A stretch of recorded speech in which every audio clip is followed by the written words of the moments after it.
Oh, oh.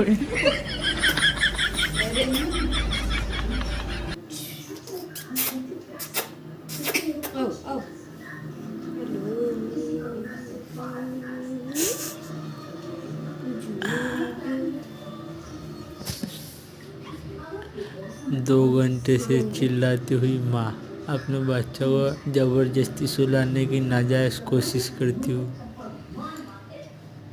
गौर से देखिए, जबरदस्ती सुलाने की कोशिश की जा रही है बच्चे को। इस मासूम चेहरे पे मत जाइए, इसके पीछे छुपा हुआ है ये वाला रूप। गौर से देखिए,